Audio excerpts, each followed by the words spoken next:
Well, welcome back to the Cordell and Cordell Men's Divorce video and podcast. I'm Scott Trout, CEO and managing partner of Cordell and Cordell. We continue to bring you issues for guys before, during, and after divorce from every issue you can imagine. We've been doing it for 19 weeks or so during the COVID pandemic. We're going to continue to bring it to you twice each week for this podcast, including once a month in our virtual town hall. I encourage you to find out more information about our town hall. You can join in August, where you'll have an opportunity to ask your questions live of the Cordell and Cordell panel of attorneys and get answers live. So check out Cordell Cordell for more information about our virtual town hall. Today, we're going to talk a little bit about alimony, spousal support, maintenance across the country. It's called something different. We're going to talk about particularly New Hampshire, and welcome Jessica from our Cordell office. Welcome. Thank you, Scott. Thank you for having me. I just wanted to talk about New Hampshire alimony, as it is an evolving part of the law here in this state. Historically, the statute did not include a calculation, and it's very interesting that about a year and a half ago, the legislation changed, and now there's a calculation to help the courts determine what, if anything, really should be paid. So in an alimony case, it's really looking at a long-term marriage where one spouse does not have enough money to self-support. So the spouse that has the funds to support the other spouse, now it becomes a question of, well, what does that amount of money look like? Back before the law, it was the parties submit a financial. Each party submits. The party that needs the supporting should show reasonable expenses and what they reasonably need to live on, whether they have children in the house or they need to maintain a mortgage. And then the paying spouse needs to show the ability to pay. So the statute today still has that analysis. And so it's not just an income sharing statute. It is a statute that allows for the analysis of if the husband or wife is going to pay the other spouse, then it still needs to be a reasonable expectation of expenses. So let's look at those. Once we determine that one spouse does have a need, look to the other financial and find out, well, does the other spouse have the ability to pay? So let's say there's this large amount of money left over after expenses, that the ability is there. So then we start talking about, well, how much is reasonable?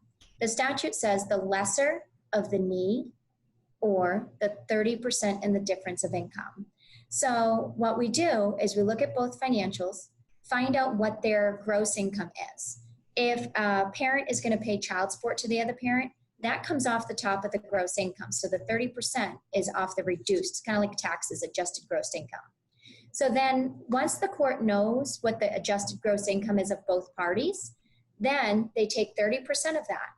If the 30% is more than what the other party needs, then they don't pay the 30%. There's legislation now with the House bill to change down to 23%, because simultaneously when this bill was passed, they also passed the law that says all new alimony orders entered will no longer be taxable to the person paying or be taxable income to the person receiving.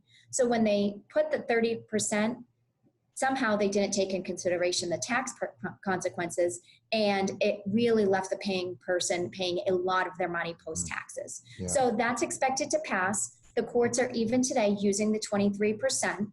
So when you do the math of how much alimony am I exposed to, you look at the maximum of 23% after child support if you have children, and the duration is maximum of 50% of the length of marriage.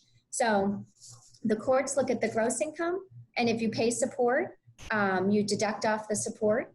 If you pay for health insurance, you deduct off the health insurance cost for the minor children, or if you're continuing to support the spouse on health insurance. Then once you get your adjusted gross income, the difference of income for the payee, the support gets added to their income. So if they say they make zero and they get $2,000 a month in child support, their adjusted gross income is now $2,000. So if we take the difference between $6,000 of gross income of the husband and $2,000 of the wife, now we're down to 23% of the difference of those incomes. So that's the maximum monthly payment of alimony. And again, if that amount of money exceeds the payee's need, then it's not going to be awarded. This is not an income sharing statute. It's a huge change. I mean, we were just talking off camera about Missouri, for example, has no formula, has no guidance. There is no limits on how long you'll pay. Every guy that comes in, they ask, well, how much am I going to pay? And I'll say, well, it depends on your judge. I mean, it really does, because every Yeah. judge does it a little bit differently in Missouri. It could be about 30 to 35, 40% of net. And that's kind of these unwritten rules. And for New Hampshire to take the steps, not only to put in some guidance, obviously, the lesser of, but then these caps, that's huge, because It guys is. now know that there's a time end point. We've always said when you die or remarry, Yeah. obviously it terminates. Is cohabitation also It a is. terminating factor? Yep. So if the payer just finds out that the pay is cohabitating, they can file a motion to terminate alimony based on cohabitation. Are they sharing expenses? Are they solely residing in the same house? There's reasons to believe that they are doing that. So it's not just remarriage. The other nice thing the statute did was end alimony at full retirement age.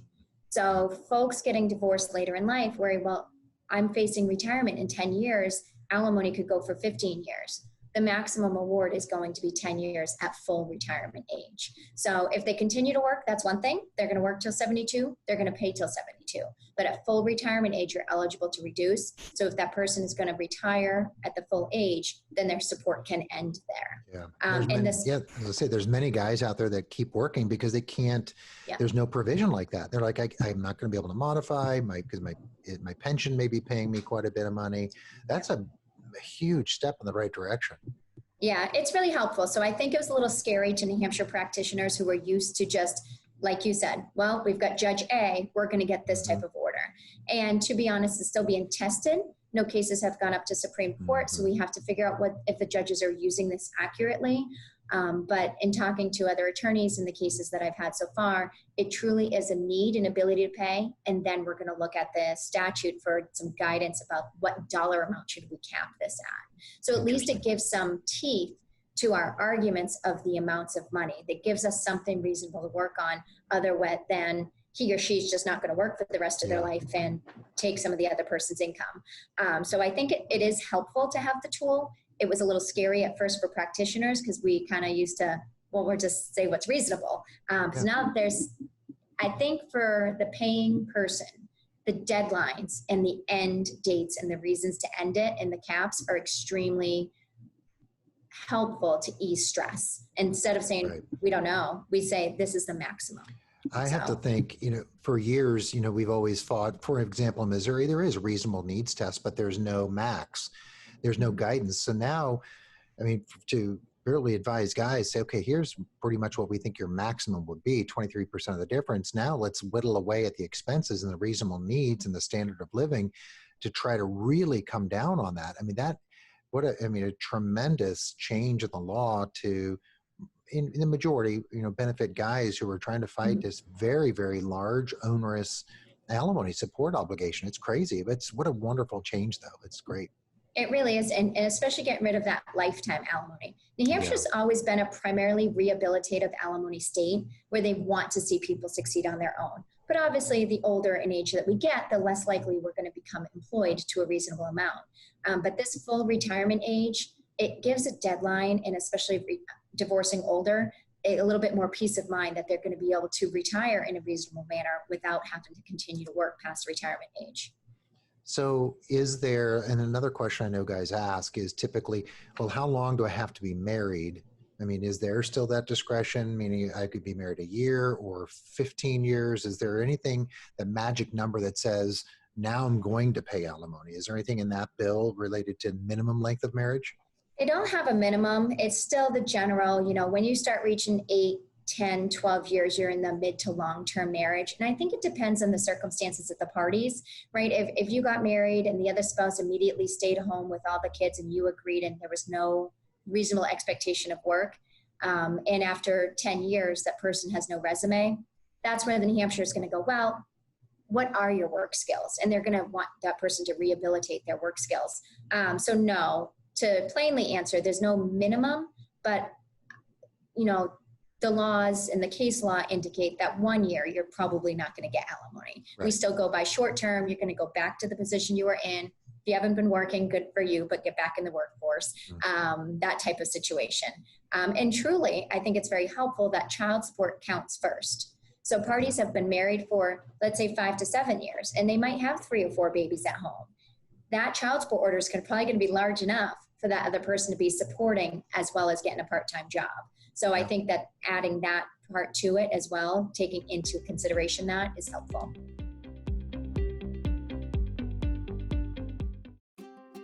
For some dads out there, the coronavirus pandemic has become a pretext to limit access to their children. Other dads have been pushed out of key decisions affecting their children's lives.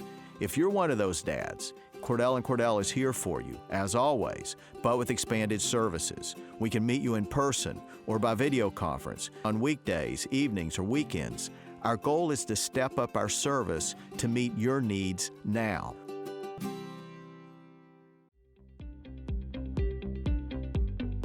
Do you happen to have the House bill number in case guys want to look it up? I do not have that handy. Yeah, I couldn't. I know I was looking for it and I couldn't see it. And so I have it in an email, but if we went off screen, you'd lose me. But yeah, no worries. There is a House bill pending. It should pass shortly, and it should pass without objection, because it was simply an oversight of the legislation to not take into consideration that when they passed this bill, the other bill passed that got rid of the tax ramifications. So when they made the 30%, they just didn't take that into consideration for some reason. That was a huge loss when the new tax bill that eliminated the deductibility of spousal support. It really, I mean, here in Missouri, we're still struggling with it, and judges now are coming up with new orders to accommodate in some way, and they're not wholly accommodating it either, because they don't really now. You have to have an expert now to come and talk about the tax, additional tax that this client's paying that is no longer income to the recipient spouse. It's a pretty big deal. Yeah. Yeah. And clients here are still learning that that's the case. They're just filing for divorce now. They don't know anything, and they've heard, oh, at least there's a tax benefit. Sorry, not anymore. So to put these both in at the same time, New Hampshire, unfortunately, didn't do enough homework when they made that 30% decision, but it should pass without problem very shortly. Good. The mediators in the courts are using 23%. That's awesome. Yeah. Well, to kind of wrap it up, I know you want to give guys who are watching kind of a good example. We can just throw out 23%, the difference. So we'll pop up on the screen, and maybe you can walk them through a real life example if guys are trying to figure out how much they're going to pay. So why don't you walk us through that? Sure. So if you have monthly gross income of $6,200 a month, my example has that you don't have any minor children. There's no one that you're paying for support. You don't pay support for any other family. So sometimes people have prior orders, and you would get a credit for that. So if you're not getting a credit, then you do get a credit on my example for some health insurance that you're paying for the spouse. So your adjusted gross income is $5,824. If your spouse doesn't work, then that's an easy calculation. There's nothing to pay there. So the difference between would still be the adjusted gross income, $5,824. The difference between the incomes, and again, my spreadsheet's a little off, is about $1,800 a month. So that's what the courts are going to look at. They literally have the same spreadsheet, and they're going to do it themselves. So I, as counsel, I present it to them because judges don't like to do their own work. And we say the payee's need is only $700 a month, so let's make the alimony at $700. Okay. Then as I go down my spreadsheet, you'll see I just do the calculation. You got the date of marriage. If it's long-term, you take 50% of the months, times it by the multiple order. And this comes in handy if you're going to do a buyout of alimony. So if you don't want to pay monthly alimony, you can say, well, max alimony I pay over years is $300,000. I have an asset right here. Let me be done. So this spreadsheet seems frustrating to some, so it's so black and white, but it's really nice because you throw it right out there what the numbers are, and it really helps people to consider what is a buyout as well. So another positive to put in a mathematical equation to a statute is we have a way to make sure we can make good buyout decisions too if we're going to take that path. And examples like this it's good to let the client see it and understand it. It's a calculation that should be done with your attorney early on in the case as you talk about settlement and what your options are and what your strategy should be. And so we always talk best case, worst case, and likely scenario. Absolutely. Mm-hmm. And so again, as we talk through this, again, it's not legal advice, but you want to use this as an example to go to your attorney and say, hey, I'd like to talk about, what my possible max and minimum are. And so that's a great example to kind of walk through, guys, this very, very big change that is really in the right step in the right direction. Yep. And that's the first thing I do with clients, and they retain and we start talking numbers. Say, well, let's look at the maximums. And we throw in these numbers and say, these are rough numbers, but they're maximums. You put in your gross income, you got 2 children, they're minors, what else do you have? And at least we can ease their stress by saying your maximum outlay is this amount of money. Now it can only get better from there. Let's work on that. And I always find the good, the bad, and the ugly up front helps people understand their cases. Yeah, totally. I mean, starting at the worst case and working ourselves backwards, and we really can land on a good, idea of what you want to offer. So it's a good idea. So yeah, absolutely. Well, that's all the time we have. This is a great information for guys, and they can go ahead and find out that information in New Hampshire about the new alimony and spousal support law. And in your state that you may be in listening right now, go ahead and Google it. There may be changes happening, and we know they're happening around the country. It's one of the areas specifically in maintenance and spousal support that has seen radical changes, just because that discretion has led to a lot of upset clients not knowing what to expect, and lawyers can't give a lot of good guidance. So thanks for offering that up today, and I appreciate the time. Yeah, thanks for having me. So if you want to have a consult and talk further about this, you can reach us at 866-DADS-LAW or find us on the web at CordellCordell.com. We're available for telephonic, virtual, or where appropriate for health and safety in person. But make sure you consult with your attorney in the office in the local city and state that you're looking for to make sure that that's an appropriate way to have the consultation. So until next time, have a good week.